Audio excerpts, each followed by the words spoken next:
नमस्कार, मैं हूं पल्लवी झा। आप देख रहे हैं संजीवनी, एक ऐसा शो जहां हर रोज होती है आपकी सेहत की बात डॉक्टर प्रताप चौहान के साथ। आज के शो में आपकी सेहत की कौन सी जरूरी बात है, आइए देखते हैं। क्या आपका मेंस्ट्रुअल साइकिल इरेगुलर है? क्या आपको एक महीने में 2 बार पीरियड्स हो रहे हैं? तो हो जाइए सावधान और सेहत के नंबर 8860104040 पर तुरंत कॉल करें और मेरे साथ संजीवनी देखना ना भूलें। संजीवनी के सभी दर्शक सेहत का नंबर नोट कर लें, जो है 8860104040। डॉक्टर चौहान, बहुत बहुत स्वागत है आपका। थैंक यू जी। और आज हम महिलाओं से जुड़े जो विषय हैं उस पर चर्चा करेंगे, क्योंकि हम लोग पहले भी स्कैंटी पीरियड्स को लेकर बात कर चुके हैं, पीसीओडी को लेकर बात कर चुके हैं, लेकिन आजकल बहुत सारे लोगों में ये देखा गया है कि फ्रीक्वेंट पीरियड्स होते हैं, यानी महीने में 1 बार 2 बार 3 बार भी हो जा रहे हैं। तो हमें ये बताइए कि क्या ये जो है ये नॉर्मल है या फिर ये बड़ी समस्या की तरफ इशारा कर रहा है, और अगर हम पीरियड्स की बात कर ही रहे हैं तो नॉर्मल क्या पीरियड्स होते हैं? जी, देखिए बहुत अच्छा विषय आपने लिया और हम बार बार ऐसे अलग अलग विषय लेके आते हैं। तो पहली बात तो जो आइडियल या जो सही नॉर्मल साइकिल जो आप कह रहे हैं कि क्या होती है, वो तो हमें मालूम है कि 28 दिन की एक प्रॉपर साइकिल एक महिला के अंदर होती है। कुछ महिलाओं में ये साइकिल थोड़ी 2-4-5 दिन ऊपर हो जाती है, किसी में नीचे हो जाती है। ऐसे तो स्टैंडर्ड जो है डॉक्टर्स आपको बोलेंगे कि भाई 1 हफ्ता पहले यानी कि 21 दिन की भी है साइकिल आपकी या फिर 35 दिन की है तो उसको भी वो नॉर्मली मानते हैं, कहते हैं जनरली नॉर्मल है। और अधिकतर महिलाओं में पीरियड्स जो है रेगुलर होते भी हैं और समय पर आते हैं, लेकिन आजकल गलत खान पान के कारण, गलत लाइफस्टाइल के कारण और मानसिक तनाव, इमोशनल प्रॉब्लम इतनी ज़्यादा बढ़ गई हैं छोटे छोटे बच्चियों के अंदर भी, जो यंग टीनेज गर्ल्स हैं, तो उसमें ये प्रॉब्लम बहुत देखने को मिली है, मेंस्ट्रुअल प्रॉब्लम्स कई तरह की। अब मॉडर्न मेडिसिन में हम देखें कि पीरियड वो 1 महीने में 2 बार 3 बार क्यों आ जाता है, तो मॉडर्न मेडिसिन का एक ही आपको आंसर मिलेगा मोस्टली कि भाई हार्मोनल इम्बैलेंस हो गया है, शायद इसके कारण कुछ प्रॉब्लम हो रही है। लेकिन आयुर्वेद में हम एक स्टेप और आगे जाते हैं और हम हार्मोनल इम्बैलेंस क्यों हुआ इस पर भी हम चिंतन करते हैं कि हार्मोनल इम्बैलेंस चलो समझ आ गया, लेकिन हुआ क्यों।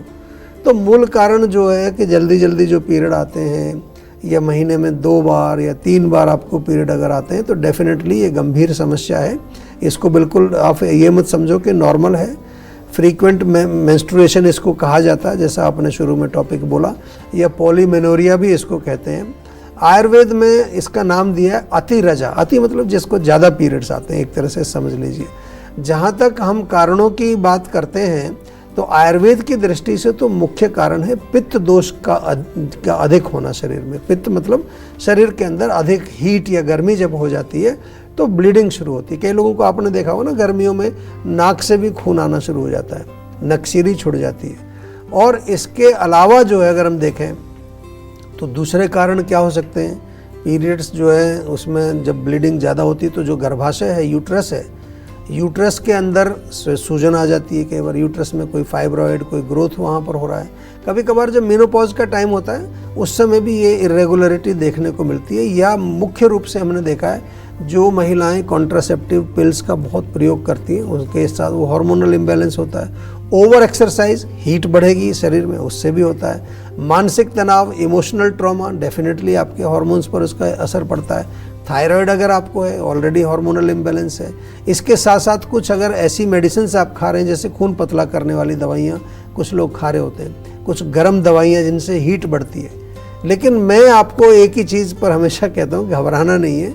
जीवा के पास बहुत एक्सपर्ट फीमेल गायनेकोलॉजिस्ट हैं और वो गायनेकोलॉजिस्ट मतलब आयुर्वेदिक गायनेकोलॉजिस्ट हैं। वो आयुर्वेद के माध्यम से आपके रोगों को समझ करके आयुर्वेद में जो वर्णित है, आपको इतना तो मालूम चली गया है कि अब आज केवल भारत में नहीं पूरे विश्व में जीवा एक ऐसी संस्था है, एक ऐसा इंस्टीट्यूट है जो प्राचीन शास्त्रों के आधार पर, जो हमारे ऋषि मुनियों ने जो चरक संहिता, सुश्रुत, वाग्भट ये लिखे, उन्हीं को हम प्रयोग करके उनको प्रोटोकॉल बनाते हैं मॉडर्न तरीके आज के युग में जो हम उनको प्रयोग करते हैं। तो that is why we are well known for चिकित्सा करने के लिए हम लोग जाने जाते हैं। तो आपको घबराना नहीं है, चाहे आपको पीरियड्स की ये प्रॉब्लम हो या पीरियड्स नहीं आ रहे हैं या पीसीओडी है या स्कैंटी ब्लीडिंग है, जो भी पीरियड की प्रॉब्लम है, इनफर्टिलिटी की प्रॉब्लम है, कहीं जाना नहीं है। हमारे यहाँ तो अब लोग ऐसे ऐसे हैं जो IVF उनको बता दिया गया था लेकिन वो नहीं कराया, हमारे यहाँ पे सफल। कई लोग तो 3-4 बार IVF करा के फिर हमारे यहाँ आए। कई लोग 40 साल की उम्र में, 42 साल की उम्र में आते हैं तो भी रिजल्ट्स मिल रहे हैं। तो क्यों नहीं पहले आ जाते हो? ये मैं बार बार आपको याद दिलाता रहूँगा। सबसे पहले जीवा में आइए, कोई भी रोग शुरू हो सबसे पहले जीवा में आ जाइए आप, फिर आपको जल्दी आराम आएगा और इतने सारे कॉम्प्लिकेशंस भी आपको नहीं होंगे। तो अब देर ना करें और सेहत के नंबर पर फौरन कॉल करें। हमारा सेहत का नंबर है 8860104040। डॉक्टर चौहान, अगर किसी महिला को पीरियड समय से पहले हो जाए, महीने में 2 बार हो जाए, तो उनको किस तरीके से क्या करना चाहिए? और दूसरी बात ये कि लाइफस्टाइल और डाइट की अगर हम बात करते हैं तो ऐसी समस्याओं में ये कितना महत्वपूर्ण? देखिए, बहुत अच्छा प्रश्न आपने किया। और आयुर्वेद में तो हम बार बार आपको यही कहते हैं कि डाइट और लाइफस्टाइल बहुत इंपॉर्टेंट है। महिलाओं में जो ये मासिक धर्म जिसको हम कहते हैं, मेंस्ट्रुअल साइकिल जिसको कहते हैं, एक ये बहुत विशेष एक प्रोग्राम बना हुआ है अंदर, एक ऐसा कहिए, और इसको समझना बहुत जरूरी है। विशेषता इसकी क्यों है ये मैं बताता हूँ। ऐसे तो संतान उत्पत्ति के लिए ये बनाया गया है, यानी कि हर महीने एक एग बनता है ओवरी के अंदर, वो गर्भाशय में आता है और वहाँ फिर पूरी तैयारी होती है कि अगर स्पर्म आएगा तो फर्टिलाइज होके और बच्चा पैदा होगा। ये तो आप सब ये क्रिया जानते हैं। लेकिन अगर हम उस अंडे का प्रयोग हमने नहीं किया, यानी कि हमें संतान नहीं चाहिए, तो वो डिस्ट्रॉय हो जाता है और पूरी लाइनिंग यूट्रस की डिस्ट्रॉय होके वो बाहर निकल जाती है। यानी कि हर महीने एक पूरी प्रॉपर सफाई होती है वहाँ पर। तो पीरियड्स का होना क्या हुआ कि अगर आपकी पीरियड्स रेगुलर हैं, ठीक ठाक हो रहे हैं बिल्कुल, तो ये अच्छे स्वास्थ्य की निशानी है, यानी कि आपकी हेल्थ अच्छी है। लेकिन यदि पीरियड्स जल्दी हो रहे हैं, जैसा आपने पूछा, या फिर एक महीने में 2-3 बार हो रहे हैं, तो ये अच्छे स्वास्थ्य की निशानी नहीं है। इतना तो अपने दिमाग में ज़रूर बिठा लीजिए। और आयुर्वेद के अनुसार अगर हम मुख्य कारण की बात करें तो मैंने पहले ही कहा पित्त दोष इसका कारण है, यानी कि लाइफस्टाइल और डाइट की अगर हम बात कर रहे हैं तो पित्तवर्धक भोजन हमें नहीं खाने हैं। सबसे पहले तो पित्तवर्धक भोजन, पित्तवर्धक लाइफस्टाइल, उसको बंद कर दीजिए आप, बिल्कुल उससे भी फर्क पड़ना शुरू हो जाएगा। डाइट में मुख्य रूप से क्या करना है? खट्टा, तीखा, अधिक फ्राइड, नमकीन, नॉनवेज, चाय, कॉफ़ी, अल्कोहल, टबैको, यानी कि गर्म तासीर वाले भोजन आपको नहीं करने, पित्तवर्धक भोजन आपको सेवन नहीं करने। इसके अलावा अगर आप ओवर ईटिंग करते हैं, इस पर ध्यान दीजिए, बहुत कॉमन प्रॉब्लम है। विरुद्ध आहार, यानी कि ऐसी चीज़ों को मिक्स करके लेते हैं जो इनकम्पेटेबल है एक दूसरे के, या जो भोजन आप ठीक तरीके से पचा नहीं पाते उनका सेवन आप कर रहे हैं, ये भी कारण बनता है। तो सिंपल यही कहूँगा कि अल्कलाइन डाइट का सेवन करिए, कूलिंग फूड्स का सेवन करिए, हरी सब्जी खाइए, सलाद खाइए, सीजनल फ्रूट्स खाइए, वेजिटेबल सूप्स, नारियल पानी, तरबूज, खीरा और जितने भी जो ऐसी कूलिंग चीज़ें हैं उनका सेवन करिए। इसके साथ साथ जो आपकी एक्टिविटीज़ हैं, ऐसी एक्टिविटीज़ जो आपके शरीर में गर्मी बढ़ा देती हैं, उनको भी अवॉइड करना, जैसे over working, over exercise, excessive sexual indulgence, बहुत देर तक धूप में रहना, धूप में काम करना, अधिक भार उठाना, वज़न उठाते हैं, वेट लिफ्टिंग भी करते हैं आजकल जिम में लोग, वेट ट्रेनिंग, या फिर माइंड पर जो है, अगर माइंड लेवल पर अधिक आपको ग्रीफ है, चिंता है, एंग्जाइटी है, तो एक ऐसा लाइफस्टाइल बनाने की कोशिश करिए जो कामिंग हो, कूलिंग हो। क्या करेंगे उसके लिए? योग करिए, प्राणायाम करिए, जीवा मेडिटेशन बार बार हम बताते हैं, यूट्यूब पे मिल जाएगी।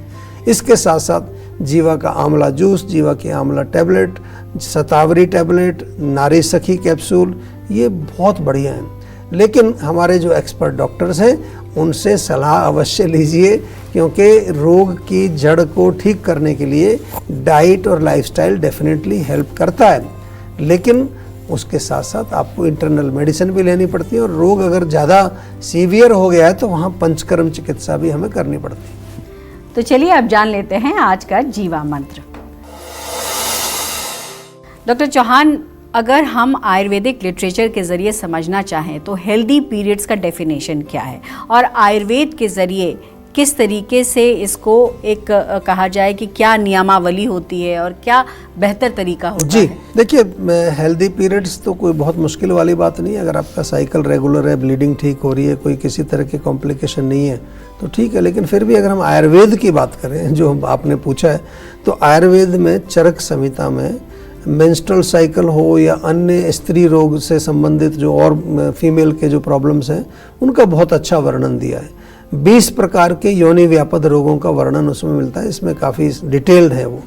आयुर्वेद में अतिरजा नामक रोग जो मैंने शुरू में बताया आपको, जिसमें ये बार बार ब्लीडिंग की हम जिक्र कर रहे हैं, जिसमें बार बार ब्लीडिंग होती है, एक बार के अलावा 2 बार ब्लीडिंग होती है, इसका वर्णन आयुर्वेद में मिलता है। तो इसके जो है आयुर्वेदिक भाषा में एक और शब्द आता है अश्रगदर करके रोग, इसको जिसमें ब्लीडिंग ज़्यादा होती है। इस रोग में मुख्य लक्षण होता है कि पीरियड्स के दौरान ब्लीडिंग ज़्यादा होती है, जिसको हैवी ब्लीडिंग आमतौर पर कहा जाता है। या फिर हम देखें सारंगधर संहिता, जैसे चरक सुश्रुत है ऐसे सारंगधर संहिता है, और अष्टांग हृदय एक दूसरी पुस्तक है, उसमें रक्त प्रदर भी आया है, दारा के नाम से आया है, रक्त योनि, अतिरजा, ये कई नाम वहाँ पर संस्कृत में हैं, जिनका सबका तात्पर्य एक ही चीज़ से है कि अधिक ब्लीडिंग होती है। अब नॉर्मली तो पित्त दोष की अधिकता हमने पहले बताया आपको, उसी से इसका होता है। जब क्रॉनिक जब ये हो जाता है, मान लो पुराना हो गया, आपने इलाज नहीं कराया, तो दूसरे दोष भी इम्बैलेंस होने लगते हैं। वात और पित्त के साथ कफ, पित्त के साथ कफ और वात भी इम्बैलेंस होने लगते हैं। और जैसा कि आपको मालूम है, जीवा में तो हम क्या करते हैं, सभी रोगों का डायग्नोसिस और चिकित्सा एक प्रोटोकॉल के तहत किया जाता है। और हमारे सारे के सारे प्रोटोकॉल्स, इनका आधार क्या है, हमारी आयुर्वेदिक शास्त्र जो हैं, जो हमारे आयुर्वेदिक टेक्स्ट बुक्स हैं। बार बार यदि आपको ब्लीडिंग हो रही है, यानी कि अतिरजा अगर आपको रोग है, तो उसका लाइन ऑफ ट्रीटमेंट क्या है? सबसे पहला स्टेप है निदान परिवर्जन, यानी कि जो कारण है, मूल कारण पित्त जिसको हमने कहा, पित्त बढ़ने से, गर्मी बढ़ने से होता है, तो सबसे पहले उस कारण को हटा दीजिए आप। दूसरा स्टेप होता है कि शमन चिकित्सा जिसको हम कहते हैं, यानी कि वो औषधि जो इस पित्त को या बढ़े हुए दोष को जो है वो बैलेंस करेंगी। और तीसरा उसके साथ होता है शोधन चिकित्सा, जिसमें हमारी पंचकर्म थेरेपीज आती हैं, बहुत लाभदायक है। और इसके बाद भी अगर आपको फिर भी कुछ चाहिए तो उसके बाद रसायन चिकित्सा दी जाती है, ताकि आपकी स्ट्रेंथ, आपकी इम्यूनिटी को बिल्ड किया जाए, ओजस को बिल्ड किया जाए, ताकि बार बार आपको दोबारा रोग ना हो। फिर तो जीवा में जो हम काम करते हैं, जैसा मैं कई बार शब्द ये प्रयोग करता हूँ, 360 डिग्री पूरा एक प्रोग्राम है। और यही कारण है कि एक बार इलाज आपका हो गया तो फिर रोग वापस नहीं आता है। अगर आएगा तो तभी आएगा कि बहुत ज़्यादा गड़बड़ आप खाने पीने में कर रहे हैं। तो यदि आपको भी किसी तरह की कोई मेंस्ट्रुअल प्रॉब्लम हो, कोई गायनेकोलॉजिकल प्रॉब्लम हो, बिल्कुल आप देर मत कीजिए, जीवा के सेहत के नंबर पर कांटेक्ट करके हमारे डॉक्टर से कंसल्टेशन करिए। बिल्कुल नेचुरल इलाज है, आपका इलाज होगा, कोई उसमें आपको कॉम्प्लिकेशंस नहीं आएंगी और अच्छा फील करेंगे आप, not only eight physical level, mental, emotional, social, spiritual. Ayurveda पूरा एक होलिस्टिक ट्रीटमेंट प्रोटोकॉल होता है। तो टेंशन लेने से सेहत नहीं बनेगी, सेहत बनानी है तो सेहत का नंबर मिलाएं, जो है 8860104040, और डॉक्टर चौहान की टीम के डॉक्टर से बात करके गुड हेल्थ पाएं। कच्चा नमक खाना, यानी खाने में ऊपर से सलाद पर दही में नमक डालना ठीक है या नहीं, और इसका नुकसान क्या हो सकता है, बताएंगे डॉक्टर चौहान, लेकिन एक छोटे से ब्रेक के बाद। आप देखते रहिए संजीवनी। आप अपनी डायबिटीज को कंट्रोल, मैनेज या रिवर्स करने के लिए क्या करते हैं? डाइट कंट्रोल करते हैं, सुबह शाम एक गोली लेते हैं, योग या एक्सरसाइज करते हैं, या करेले का जूस और मेथी का पानी पीते हैं?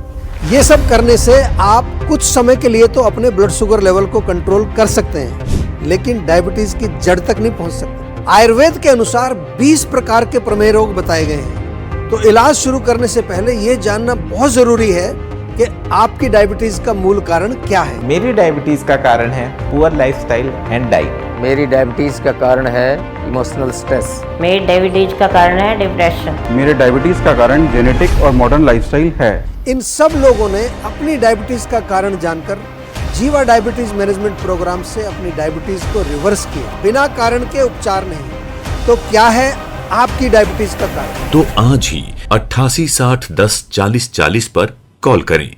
अधिकांश लोगों की धारणा है कि आयुर्वेदिक इलाज स्लो और लंबा होता है और गंभीर रोगों को हैंडल नहीं कर सकता, लेकिन जीवा आयुर्वेद ने लोगों की सोच को बदल कर रख दिया है। जीवा आयुर्वेद ने 20 लाख से अधिक पेशेंट्स की पर्सनलाइज्ड चिकित्सा की है और 400 से अधिक स्टाफ आपकी सेवा में अवेलेबल है। यदि आपको लगता है कि आपकी बीमारी ठीक नहीं हो रही है तो एक बार जीवा आयुर्वेद में जरूर कॉल करिए। तो आज ही 88 60 10 40 40 पर कॉल करें।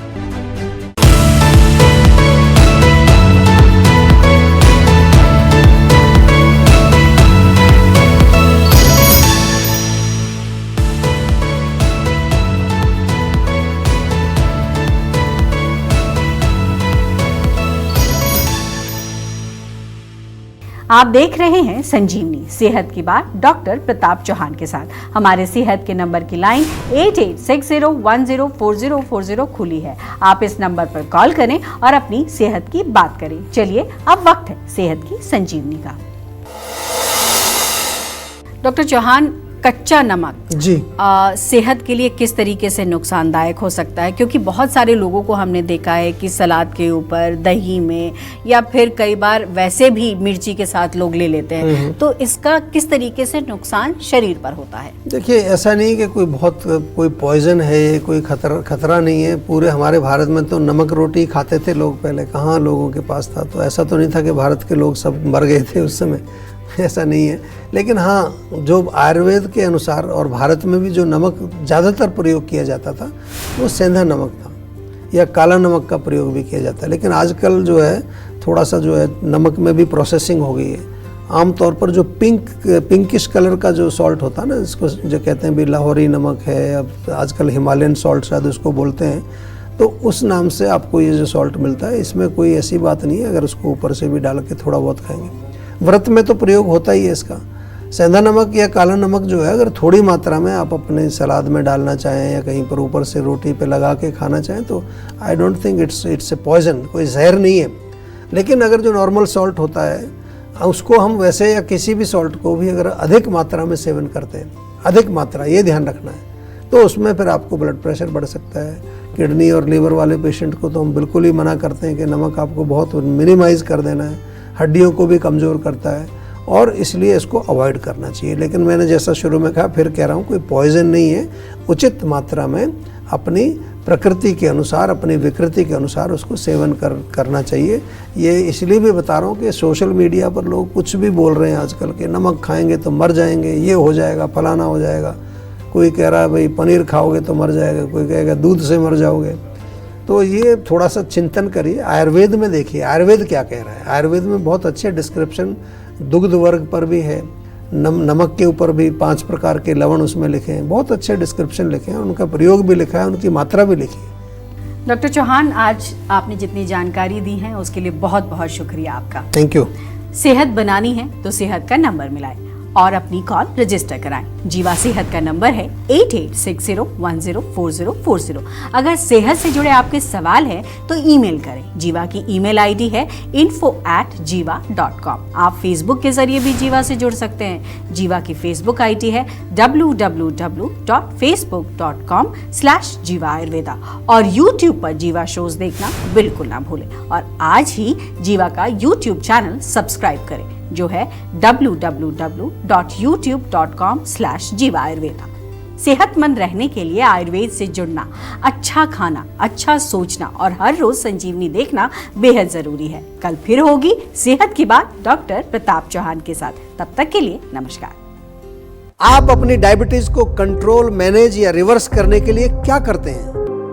डाइट कंट्रोल करते हैं, सुबह शाम एक गोली लेते हैं, योग या एक्सरसाइज करते हैं, या करेले का जूस और मेथी का पानी पीते हैं? ये सब करने से आप कुछ समय के लिए तो अपने ब्लड शुगर लेवल को कंट्रोल कर सकते हैं, लेकिन डायबिटीज की जड़ तक नहीं पहुंच सकते। आयुर्वेद के अनुसार 20 प्रकार के प्रमेय रोग बताए गए हैं। तो इलाज शुरू करने से पहले ये जानना बहुत जरूरी है कि आपकी डायबिटीज का मूल कारण क्या है। मेरी डायबिटीज का कारण है पुअर लाइफस्टाइल एंड डाइट। मेरी डायबिटीज़ का कारण है इमोशनल स्ट्रेस। मेरी डायबिटीज का कारण है डिप्रेशन। मेरे डायबिटीज़ का कारण जेनेटिक और मॉडर्न लाइफस्टाइल है। इन सब लोगों ने अपनी डायबिटीज का कारण जानकर जीवा डायबिटीज मैनेजमेंट प्रोग्राम से अपनी डायबिटीज को रिवर्स किया, बिना कारण के उपचार नहीं। तो क्या है आपकी डायबिटीज का कारण? तो आज ही 8860104040 पर कॉल करें